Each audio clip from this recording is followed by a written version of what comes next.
Salam, hər vaxtınız xeyir. Sabah, yəni 4 may, həm 9, həm 11-ci siniflər üçün, həm də e, əvvəlki illərin məzunları üçün, yəni rus bölməsində oxuyan məzunları üçün Azərbaycan dili dövlət dili imtahanı olacaq. Azərbaycan dili dövlət dili imtahanından əsas da 11-ci siniflər 51 balı keçməsələr, onlar kodlaşdırmada iştirak edə bilməyəcəklər.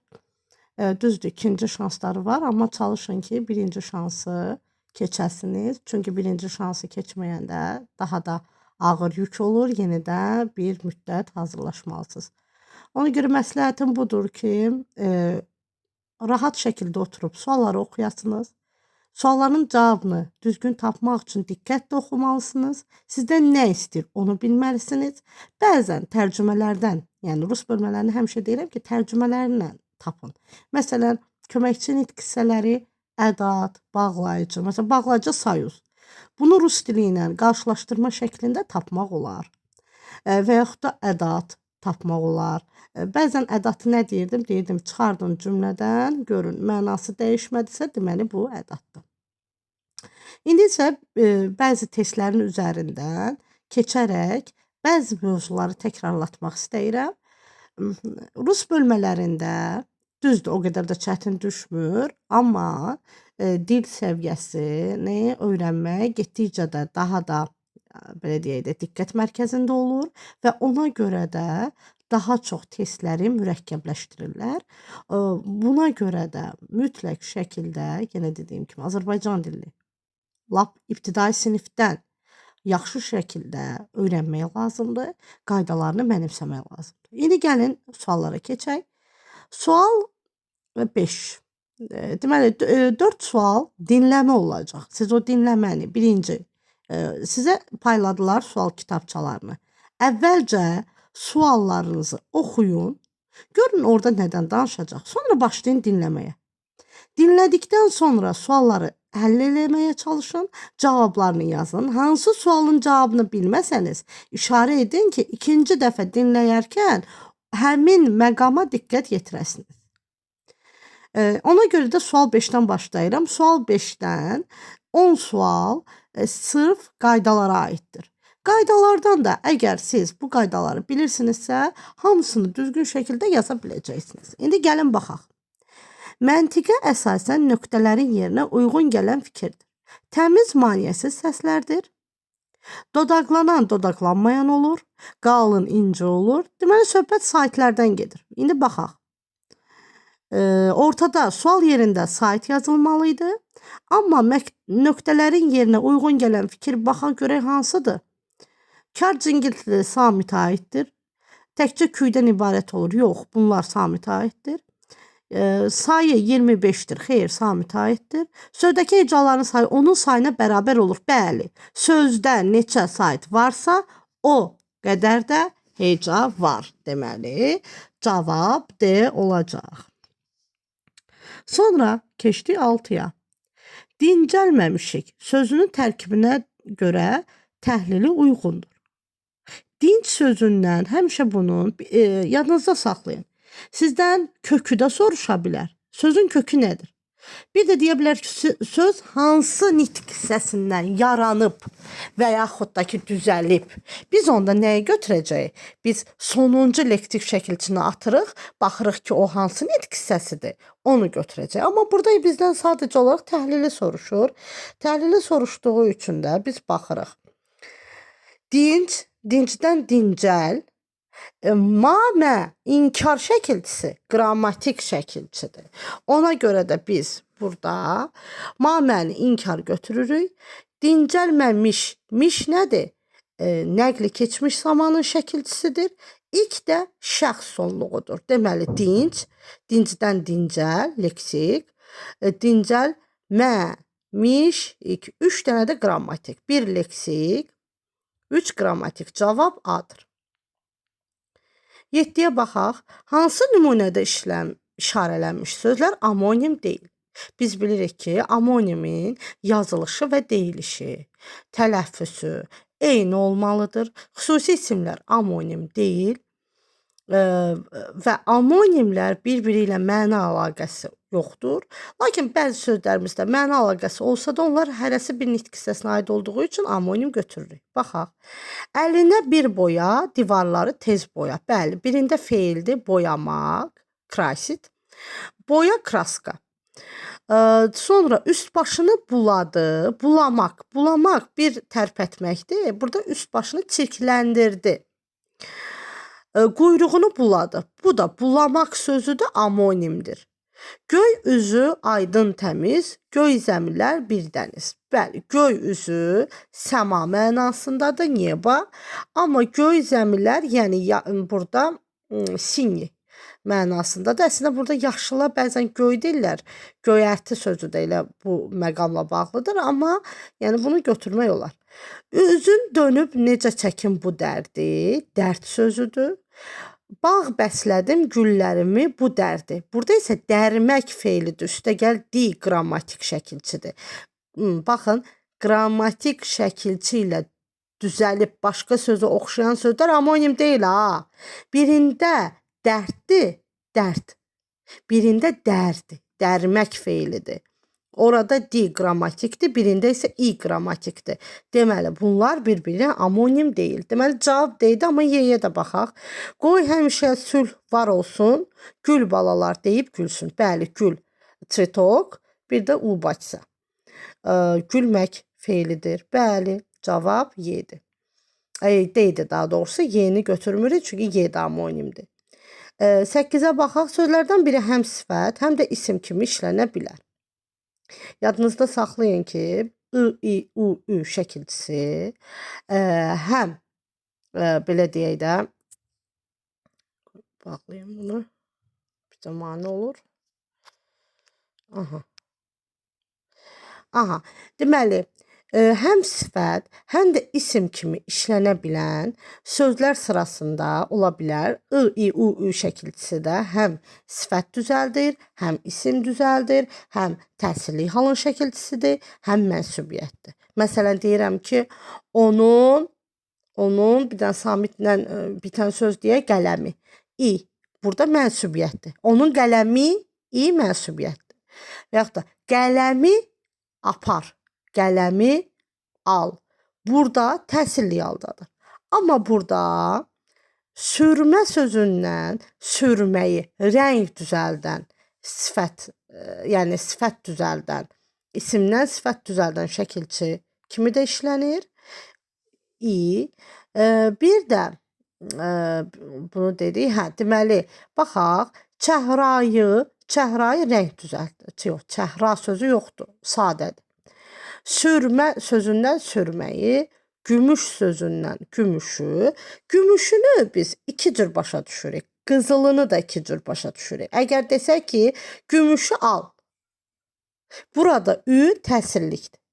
Amma mən deyirəm bir də gümüşü rəng. Artıq burada sifət düzəltdi. Gümüş sözündən gümüşü.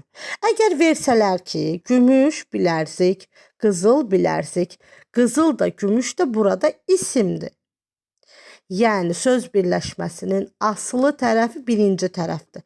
Aslı tərəfi isim soruşsalar, gümüş, qızıl yaza bilərsiniz. Amma gümüşü, qızılı yox. Bunlar rəngdir. Yəni, sifət düzəldim. Cavab burada gümüşüdür. Çünki həm isim kimi işlənə bilər, təsirli hal kimi, həm də sifət düzəldən şəkilçi kimi işlədə bilərik. Qəhvə sözündən qəhvəyi, bənövşə sözündən bənövşəyi. Bunlar rəngdir. Bir də yadınızda saxlayın. Armud sözünə armudu formadır. Çərkəz, çərkəzi yenə də formadır.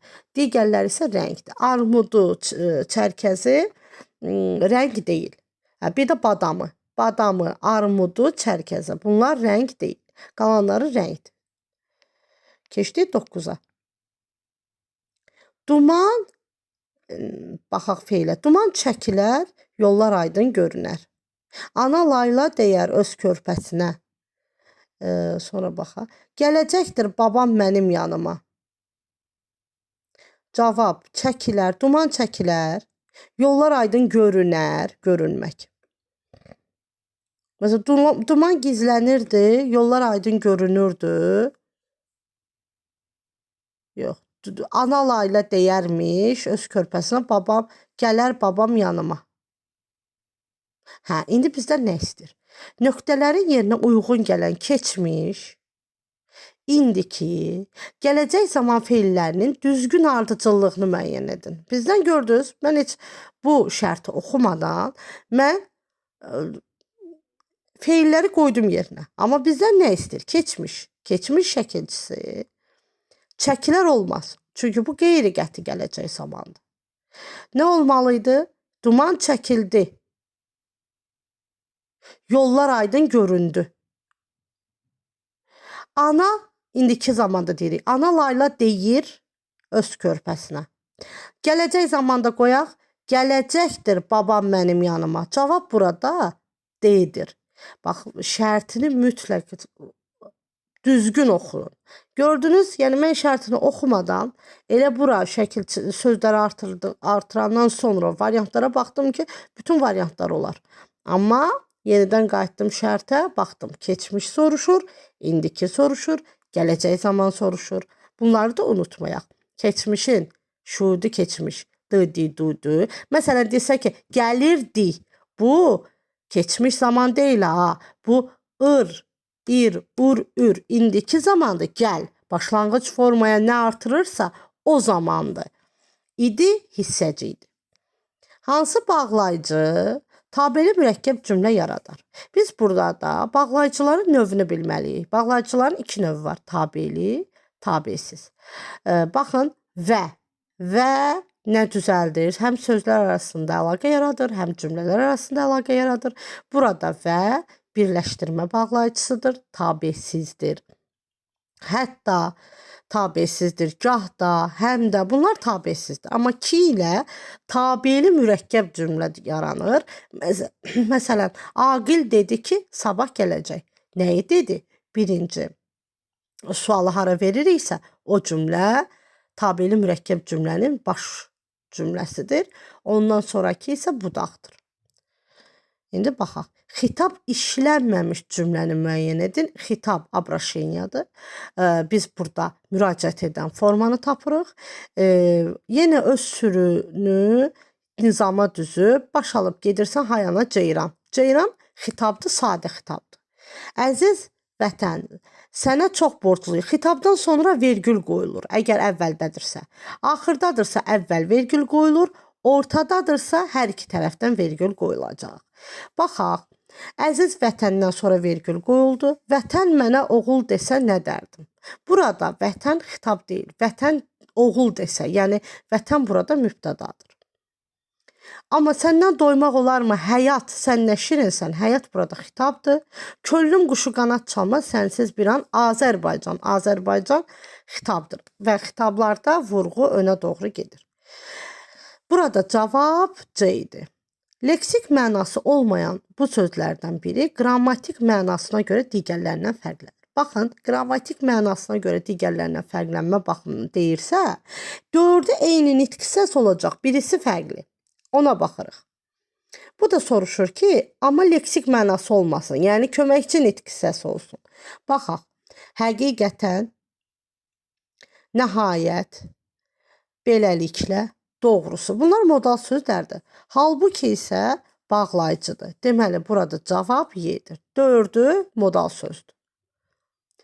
Cümlələrin birində qrammatik norma pozulmayıb. 11-ci siniflərə düşəcək, amma 9-lara qrammatik norma, leksik norma, fonetik norma düşməyəcək. Qrammatik norma söz sırasının pozulmasıdır. Şəkilçilərin düzgün işlədilməməsidir.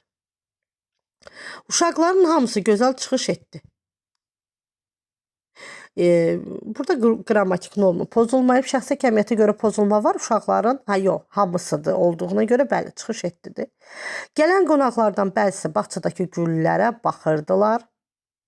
Çiçəklər, otlar solublar.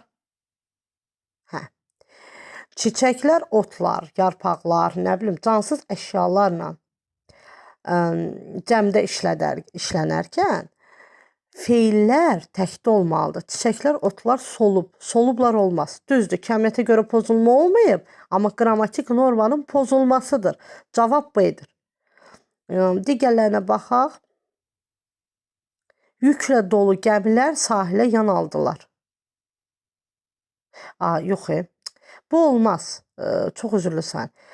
Baxın, cansız əşyalar cəmdədirsə, gəmilər yan aldılar. Olmaz. Bu səhvdir. Çiçəklər, otlar solublar. Səhvdir. Gələn qonaqlardan bəzisi bağçadakı güllərə baxırdı. Bəzisi olacaq, baxırdı.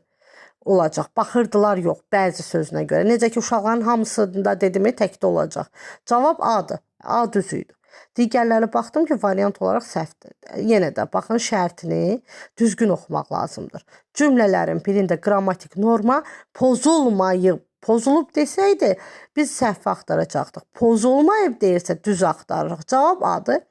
7 nəyə görə deyil? Ağacın saralmış yarpaqları töküldü olar. Töküldülər yox. Deməli, əgər mübtəda cansız əşyadırsa, hər hansı bir ağac, gül, nə bilim, çiçək bunlardan istifadə olunubsa, xəbər təkdə olacaq. Cəmdə olarsa, bu qrammatik normanın pozulmasıdır.